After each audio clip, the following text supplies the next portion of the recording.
How's it going, Rangers and overall hockey fans? Thank you guys for chiming in for episode 55 of the latest Rangers review. It'll be myself, Wardy, alongside myself. Unfortunately, at the moment, Stopboy Steven is not available. He's actually busy with a work call because last minute he got a call and he has to stay on it for his job. So, those things, of course, have to come first. It was last second and literally didn't happen right until within like 10 minutes before we were supposed to go live for the latest episode. So my apologies. I know that I'm not as in tune the way that Steven is. I know that you love to hear the statistics that he breaks down and his insight. Hopefully we do get him at some point in today's episode. If we don't, no worries. He will be with me Friday, the next time that we record, because we do plan to record after the first two games of this playoff series against the Pittsburgh Penguins. But I'm going to be doing my best job here, breaking down everything that you guys need to know about this series, why I'm so pumped up for Rangers playoff hockey to start. I hope you guys are too. So if you're here in the live stream, thank you so much for being here. I'll be answering your comments, questions, and concerns in a little bit. And for people listening wherever you get your podcasts, leave a nice review if you end up enjoying this latest episode of Rangers Review. But guys, we got a lot to talk about because the Rangers, of course, they are going against the Pittsburgh Penguins. This was long awaited. We all assumed this for a while, and while nothing really became certain until after that Carolina Hurricanes lost right towards the end of the regular season, now we're facing Pittsburgh, a team that we know far too well, a team that the Rangers did have the advantage of this season, winning 3-1, I believe, and now they look to hopefully start things off on the right foot tonight at the time of being live here recording this episode, in which they will match up at, of course, the Madison Square Garden. The Rangers, of course, have the home ice advantage in this one, which will be huge, but this is going to be a massive matchup again. This is a Penguins team that post-trade deadline has definitely had their success, and now when we look at what is ahead for them against this Rangers team, there are certain players for the Rangers I want to highlight in particular to look out for in this first round matchup, and specifically tonight as well, along with the Penguins. What guys should we be eyeing for? What guys stand out more than others per se? What's the health status for both clubs? Who's going to be in the lineup? All that fun stuff. That is what we are going to start to break down. So again, appreciate everyone being in here. But guys, let's talk about the New York Rangers. How good does this feel? I need to know, everybody, wherever you are, especially if you're in the live stream, or put down the comments below on replay. How excited are you knowing that the Rangers are back in playoffs? If for the first time since 2017, I cannot believe truly that it was that long ago, and it doesn't even feel that long since the letter came out after that playoff run. You know that the Rangers will be going into that rebuild/retool, doing everything that they did now under this new regime, led by not just Jeff Gordon, because he's gone now, but Chris Drury. And this is a new era for the New York Rangers. First year under Gerard Gallant. They had over 100 points this year. They were one of the best teams in all of hockey, over 50 wins, having stellar performances that we all know from Chris Kreider, having his Adam Graves type year even better, one of the most historic seasons, not just for the Rangers, but in a lot of ways in NHL history with his net front presence. Mika Zibanejad having a career year, Artemi Panarin having a career year, Adam Fox doing Adam Fox things, Igor being easily the best goaltender in the league right now and going to get some worthy conversation of going for the Hart, and so many other factors going into this Rangers team. And don't get me wrong, it's definitely awesome to see the Rangers have their success like they did during the regular season against the Penguins.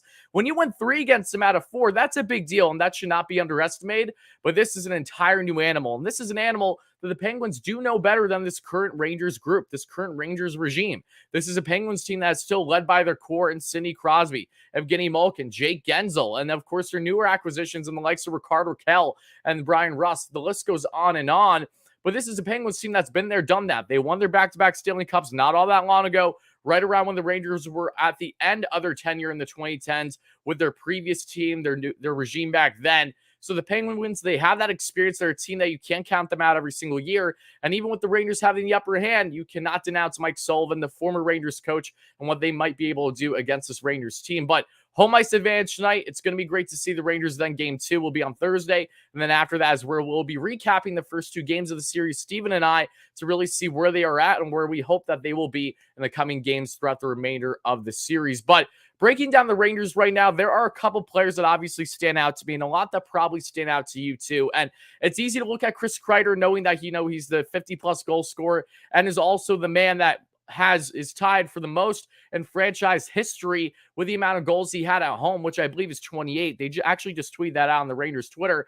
And that's definitely something to keep in mind. Kreider's been a goal per game type player. He's done fantastic against the Penguins, and he's something that we have to be keeping an eye on, not just because of how dominant he has been. I am also curious, and again, maybe this is wishful thinking on my part, but how electric would it be if Chris Kreider stepped on the ice tonight for the New York Rangers and had a C on his chest? I mean, I think the entire Garden Nation would be shaking, rocking like no tomorrow, not just the playoffs, but should a captaincy announcement happen. Now, I don't know if it will be. I'm not getting my hopes up or anything like that, but I'm just saying if it does happen, boy, would that be electric. Regardless, this game is going to be electric.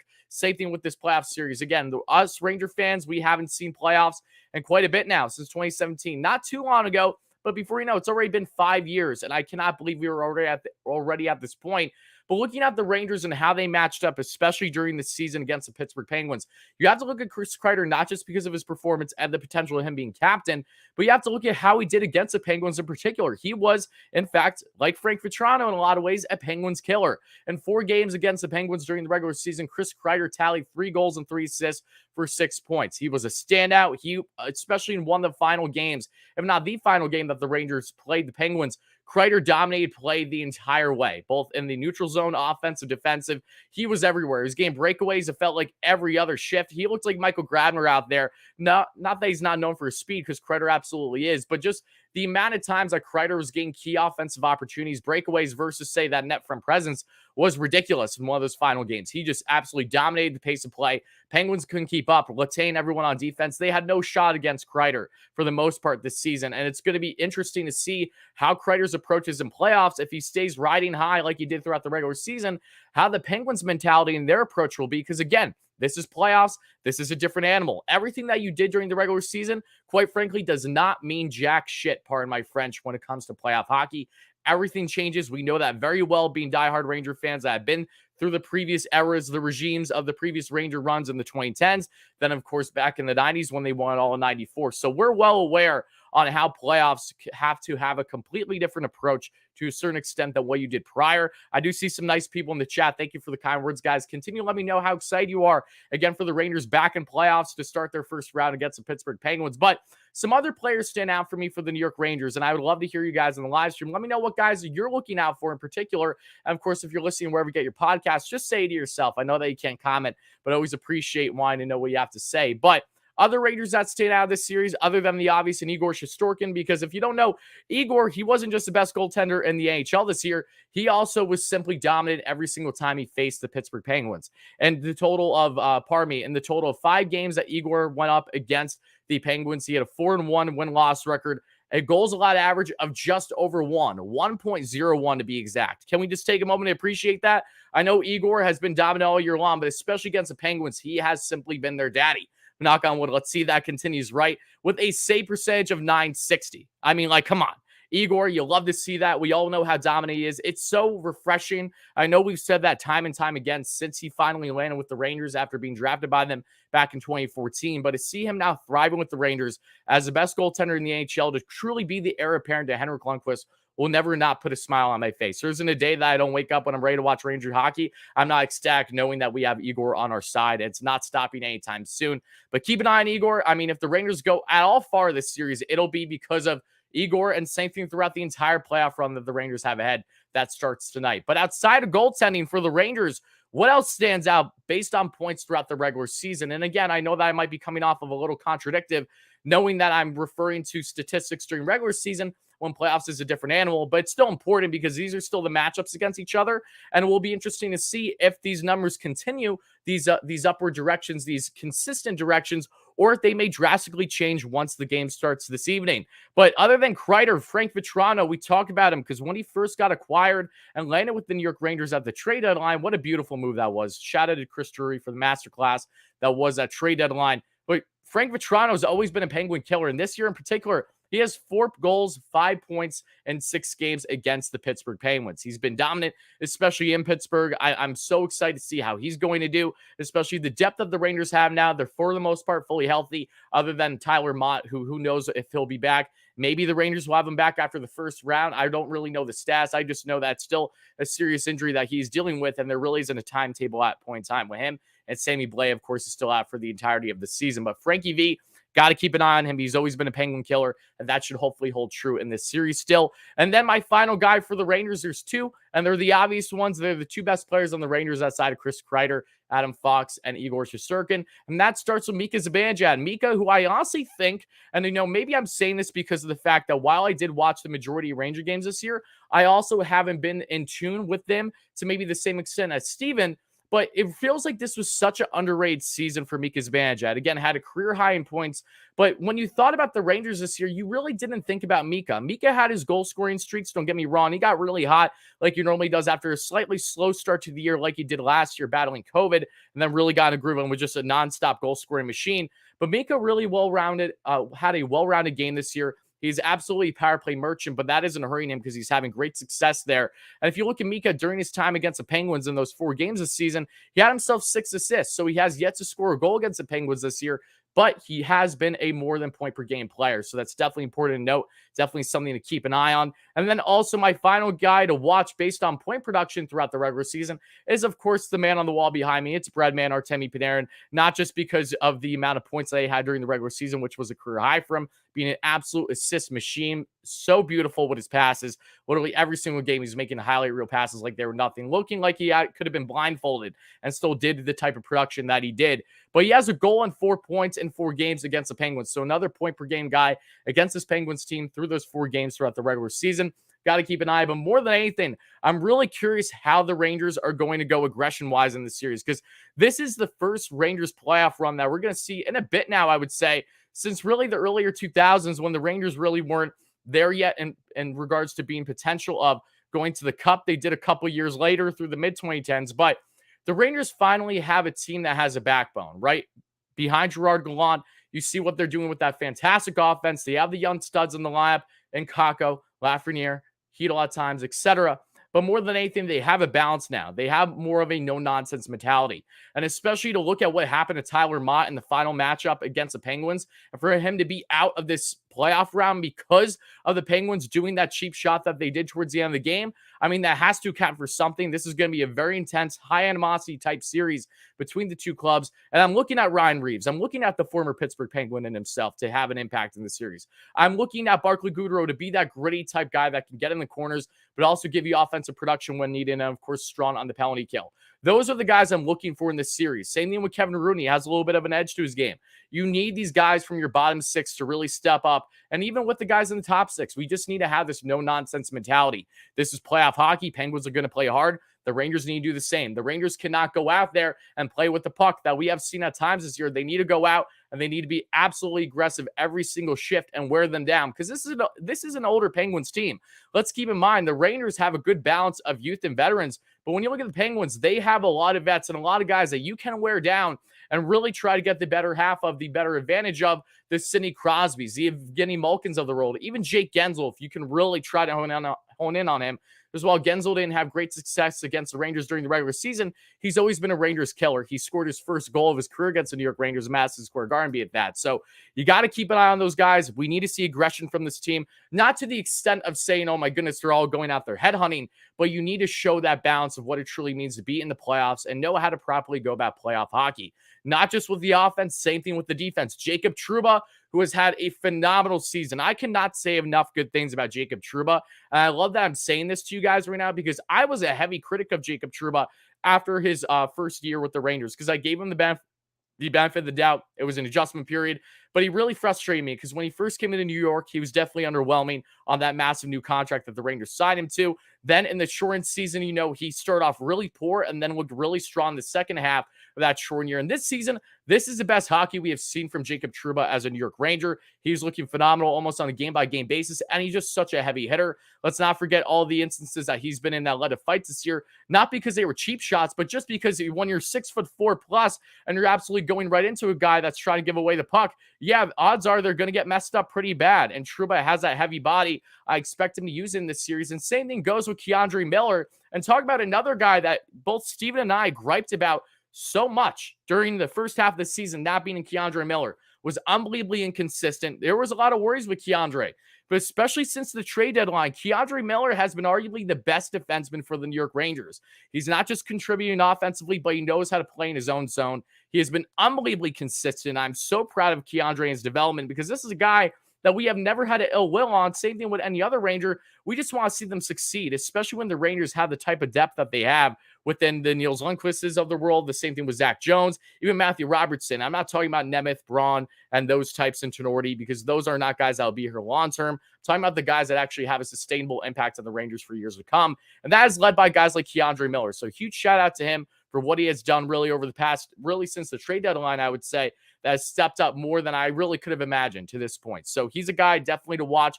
The entire Rangers roster is a team to watch because you have such a great balance between your offense and your defense, and that goaltending is spectacular. But more than anything, as I said before, and as I will say again, aggression is going to be key in this series. Offense is great. Special teams is great. Penguins have a tremendous penalty kill.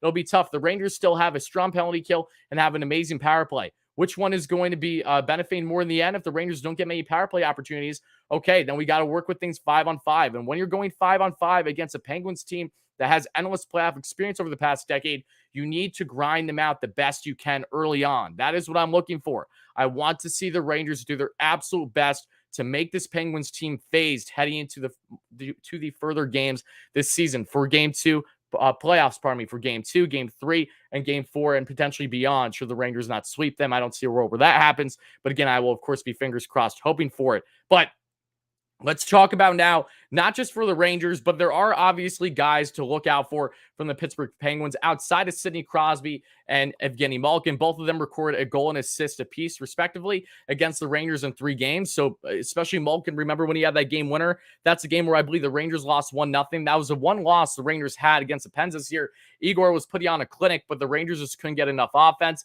This was in Pittsburgh too, if I'm not mistaken. And then Malkin scored on the power play that was in the slot on the right side and just got past Igor. But outside that, you look at the likes of Brian Russ, who's always been a pesky player, playing that top 6. Rickard Rakell, who's done pretty well, not so much on the goal scoring point of things, but just points in general.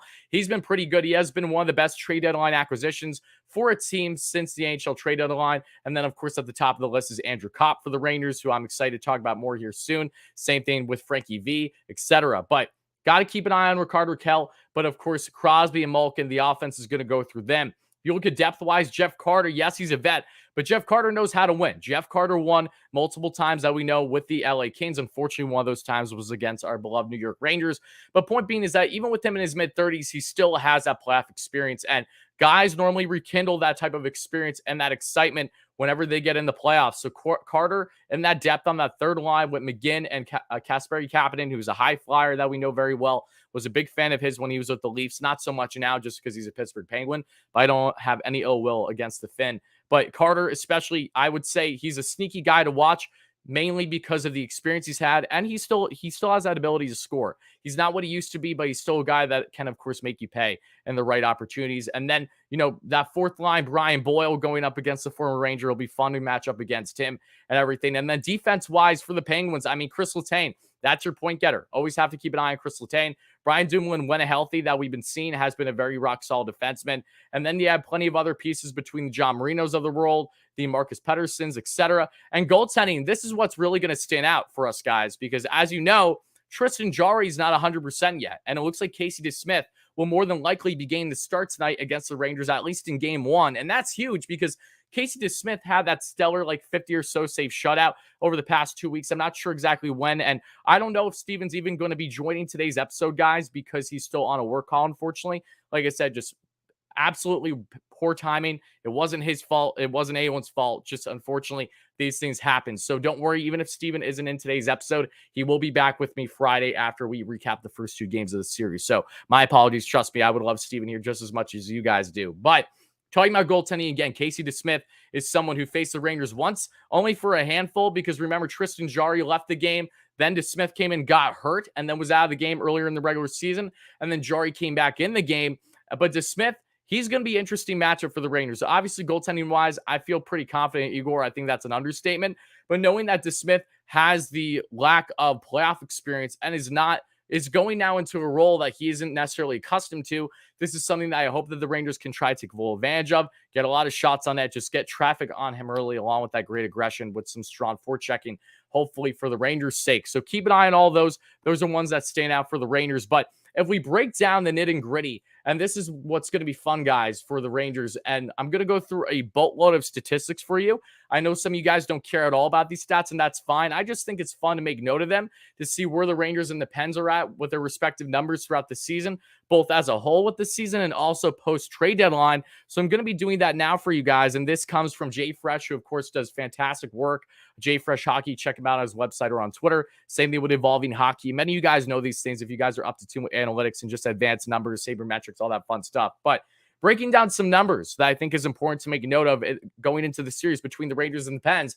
Let's start off with JFresh's sheet that he has here. If you're looking between the Rangers and the Penguins, and this is not post-trade deadline, this is the season as a whole. So keep that in mind when acknowledging this right now. But based on 5-on-5 goals for, the Rangers are ranked 21st out of the regular season. The Penguins were ranked 8th.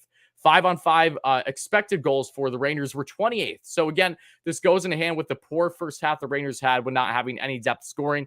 That all changed post-trade deadline, and I will show you the differences in some of those numbers here in a second. But the Penguins were 4th in all of the NHL, so they definitely stood out. 5-on-5 shots for, the Rangers were 29th in all of the NHL. Again, poor as a whole. 9th for the Penguins. Finishing, the Rangers were 12th. Penguins were 9th. So pretty close on that front, both right around the middle in regards to actually finishing, getting those goals scored. Power play, Rangers 4th to the Penguins 3, and this is based off just overall rankings throughout the season. High danger passes, 23 is where the Rangers were at in rankings to the 9 for the Penguins. Basically, all these numbers favor the Penguins, and that's why I'm going to show you the difference between as a whole versus post-trade deadline, because you guys can tell that, yeah, post-trade deadline, the Rangers have been a far superior team in a lot of ways. But rush offense, 29th in the league versus 20 for the Penguins. End zone offense for the Rangers was 26th versus the Penguins, which were 4th. Great end zone defense for them throughout the year. Rebounds, and that's the thing about the Penguins. Every single year, they just have stellar defense. It doesn't matter that they don't have Jacques Martin, who, of course, was the most recent coach for the Rangers. He was partnered with over this past year. That was the longtime special teams and penalty kill specialist for the Penguins. They're still getting the job done regardless on who's in their coaching staff. Rebounds and deflections, 21st for the Rangers, 1st for the Penguins. Penguins are 1st in all the NHL in rebounds and deflections. Controlled entry, 27 is where the Rangers are ranked, and 23rd is where the Penguins are ranked. And controlled exit percentage, 28 is where the Rangers are ranked, and 17th for the Penguins. So simply put, it's funny looking at this chart because you would think that this means that the Penguins are by far a superior team than the Rangers. Yet, if you look at the regular season performances, the Rangers dominated the Penguins more often than not. There were some close games, but the Rangers were the better team, winning 3 of 4. So these stats only mean so much, but I think it was just important to note what you guys, what we're looking for, especially from the Penguins, what stands out with them. They've always been strong on special teams. Every single year, doesn't matter who's in their lineup, it doesn't matter who's in their coaching staff over really this past decade. They have had a strong underrated defense and a strong offense that just continues to excel regardless of who they put alongside Sidney Crosby and, of course, of Evgeny Malkin. And speaking about offense, would like to mention that Jason Zucker will not be ready for Game 1. I don't know if he's going to be playing at all in this series, but as of now, he is still not ready to be back in the Penguins lineup. So keep that of note when evaluating this Penguins team. But if we look further now based on the numbers, and again, it's fun to look at these advanced analytics, just see where they rank versus how they perform per se. But based on post-deadline for the New York Rangers in the following 3 statistics. Just 3, but I think it's important. Let's see. Okay. Expected goals for percentage post-deadline. The Pittsburgh Penguins are at 51.24. The Rangers, 51.94. So they are better. Shots for percentage post-deadline. Penguins, they were at 49.74, and the Rangers were at 53.8. Starter save percentage. This is going back to as a whole now.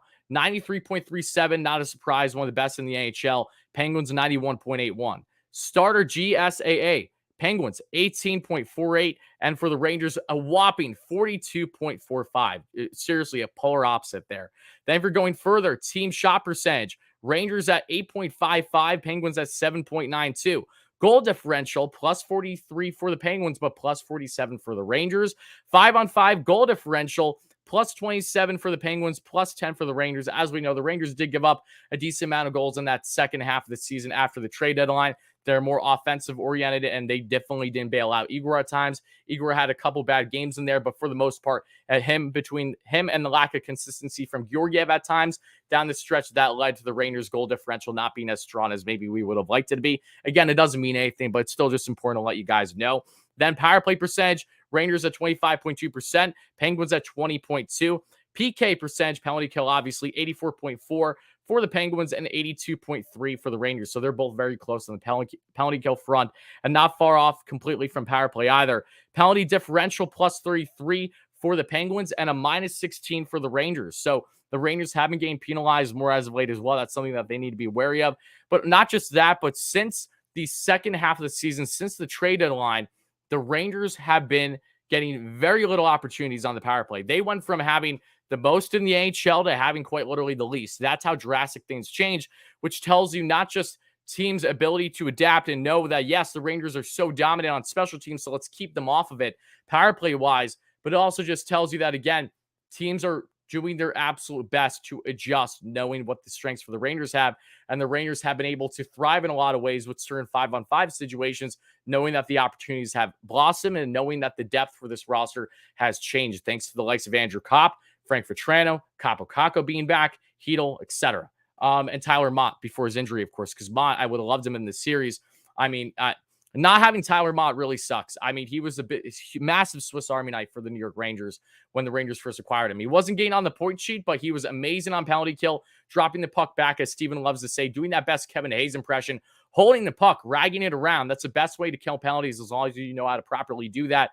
And just his entire presence, getting in the nitty gritty in the corners, just a fantastic player for a bottom six role in that fourth line. Truly hope Mott is healed and back before we know it. It just definitely does suck that he's not playing right now, and it is because of the Penguins and what they did in the final game against the Rangers. Just the worst luck for us. Hopefully the Rangers try to make a statement tonight, in part because of Mott and what transpired with him. Let's see, though, and looking for penalty. Let's see. Okay, so that's all you really need to know in regards to the analytics. So like I said, it is funny how if we're basing things on regular season numbers, which again, you shouldn't. You should only put things with a grain of salt. But based on regular season, the Penguins do have the upper hand in most categories, advanced numbers wise. And that is funny looking at how this series, how this first round should be approached, because it tells you that, yeah, those numbers are important, but how much do they mean? Do they mean anything come playoff time? We're going to soon find out, starting with tonight's game. But again, this is going to be a crucial matchup between the two teams I'm absolutely ecstatic to get into. I'm going to be starting to answer your comments, questions, and concerns here in the live stream right now. So for people listening, wherever you get your podcast, hope you guys enjoyed the comments section, just talking with fellow Ranger fans, hearing their thoughts on this very soon before we wrap things up. Like I said, this will be a shorter episode today because it doesn't look like Steven will unfortunately be able to attend. Yeah, he said he's still in the meeting. So yeah, no problem. Okay, I just want to let them know it's no problem. These things happen, unfortunately. But I do see a donation in the chat. I'd like to address that quick. Again, appreciate everyone's support. Thank you all so much for chiming in for the latest episode of Rangers Review. Darren, great friend of mine in the chat. How are you, my friend? Hope you're doing well. Same with you, Brody. Alex with a $5 donation. Thank you for that, Alex. He says, I expect plenty of brawls this series. Keep up the great work. Thank you so much. Let's go Rangers.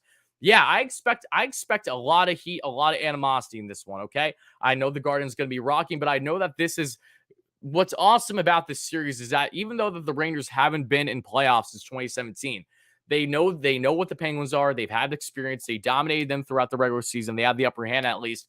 But this is a Rangers team that has been through hell and back with the Penguins in a lot of playoff matchups, especially with the core group of the likes of Sidney Crosby and Evgeny Malkin of the world and Chris Letang. Those are the core three the Rangers have faced in playoffs numerous times, in which the Rangers, thankfully, have had the upper hand going back to their previous run in the 2010s. Will that hold true? Will the Penguins have the upper edge in this series? I hope not. But again, we will soon find out, starting with tonight's game. Alex, thank you for that donation. I really do appreciate it. So I'm going to start to just open this up to an open Q&A for you guys, answer a couple of your questions. Then we'll be wrapping things up. We will have a more prolonged episode after the first two games for the Rangers. So stay tuned for that early in the day. This Friday is the time, the date that we are aiming for, both Steven and I. But Q&A time. So yeah, if you guys got comments, I really want to know, again, truly how you're feeling about this series. What do you think will be an X factor for either the Rangers, the Penguins, for both sides? What do you believe is a true key to success? Because for me, I think what the key to success for the Rangers in this series is to keep pushing that gas pedal, continue doing just exactly that. Jump on the Penguins early, take advantage of home ice, try to get plenty of shots off, get a lot of traffic in front on Casey DeSmith early on, make him feel overwhelmed knowing that he is an inexperienced goaltender come playoff time, and man, that the Penguins are banking on heavily that the Rangers should do their absolute best to take advantage of and just grind this team out. Regardless on the outcome of this game, you need to grind the Penguins out the best you possibly can. Make them feel sore next time that they match up in just game two. Make them feel like that they already went through a playoff series before entering tonight's game, after tonight's game, I should say. You want to wear them down the best you can. If you can do that early against this Penguins team, then the Rangers will be high flying, which I expect them to, led by Chris Kreider.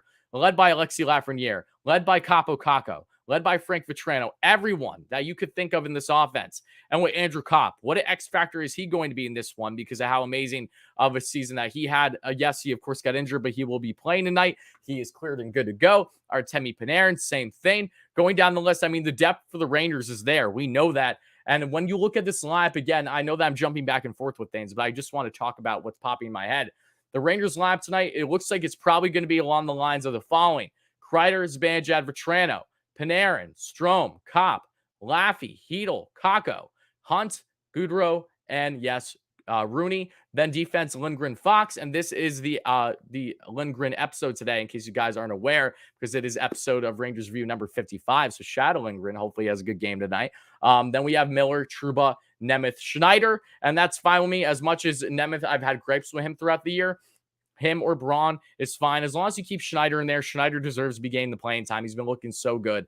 And then, of course, Igor and Net. But looking at this Rangers lineup, I see a lot of depth. I do. And I love the third line is a young, high-flying line. Let's hope that they click because we have seen it through down the stretch this season as long as they stay healthy. The Rangers just have such a damn good balance. The top six is star-studded. The bottom six, you have that young line that has endless potential, and then that fourth line that can easily grind things out. And I don't know exactly if Ryan Reeves will be in the lineup tonight. I'm just basing this off a daily faceoff. I don't know for certain if this lineup will be accurate, but expect Revo to be in this series for at least some games, if not all. Definitely got to keep an eye on for sure. Let's see.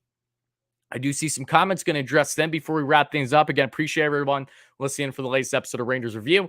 Yona, thank you so much for the donation. Great support on the channel here on Rangers Review. Do I think the Ranger decor is solid enough for a deep playoff run? The prospects and the veterans are at times questionable. Let's go Rangers. Yes, I think the Rangers decor can get it done. But I think the biggest concern that I have with the Rangers is just the lack of experience, to be quite honest with you.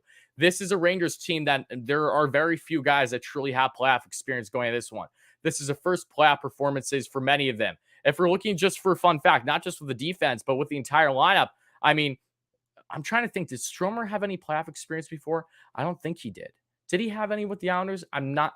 Maybe he did. I don't think he did, though. I mean, Kopp has playoff experience, yes. Vetrano, I don't know actually if he's had a taste. Maybe he did with the Panthers. But especially when looking at the bottom six, that's where you have more of a lack of experience between, of course, Hedel, Laffy, Kako, none there. This is all new for them. Hunt, Rooney, none there. Goodrow, of course, has the most. He is the reigning back-to-back Stanley Cup champion. But then defensively, the Rangers got none. Trouba, I do believe, had a run with the Jets at least once.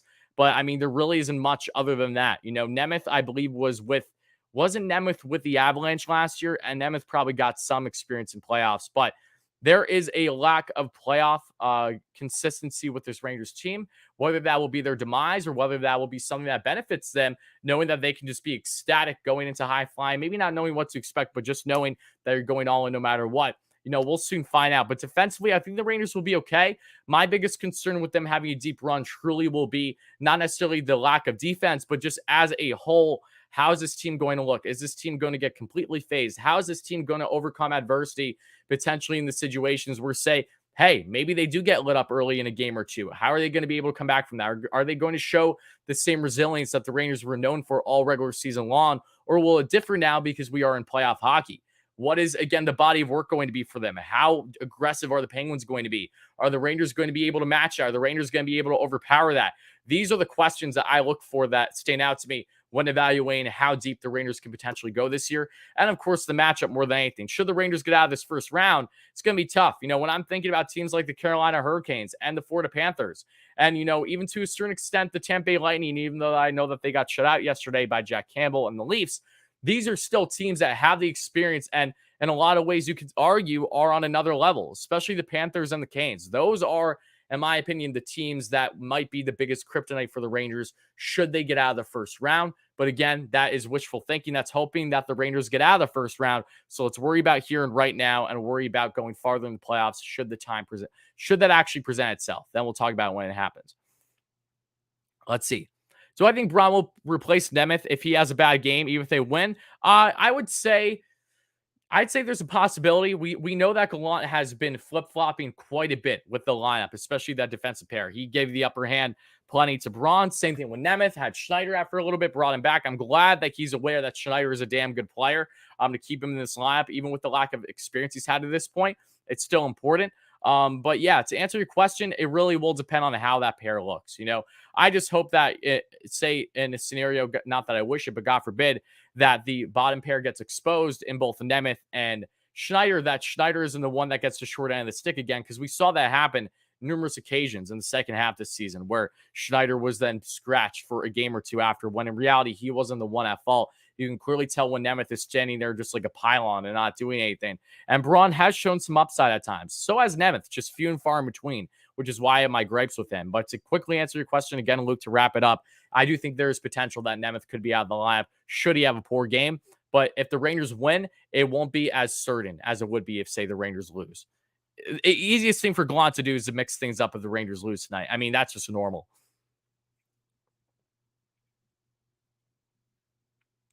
I think key to success is defense, says Raphael. Rangers let up a number of goals right after scoring, especially after the 3-game shutout streak. Yeah, that's a good point. And team defense will be huge, not just from the defensive core side of things, but also the offense. We need to see them back checking.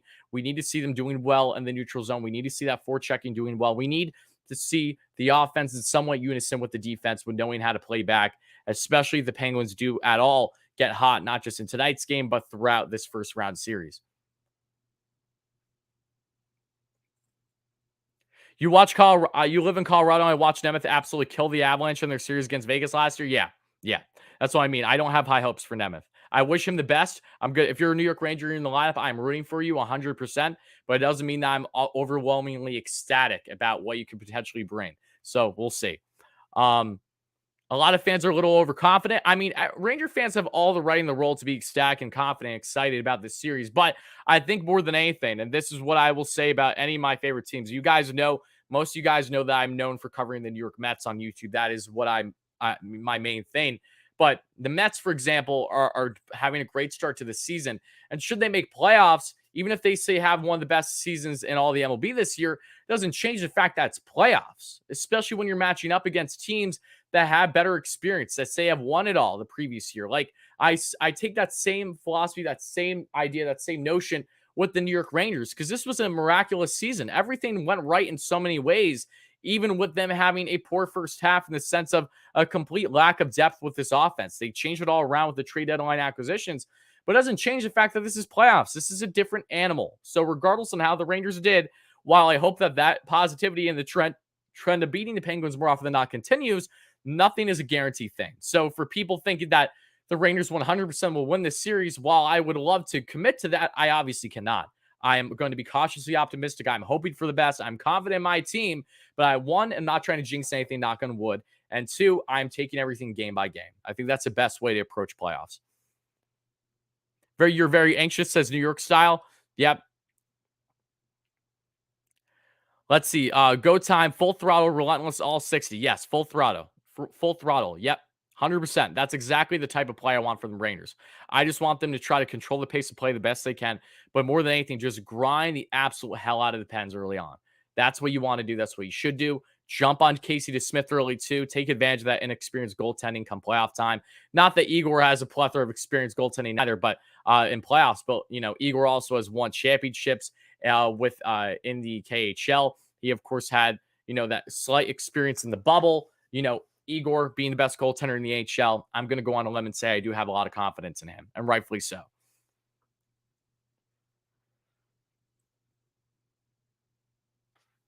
Should we put Huska in? No.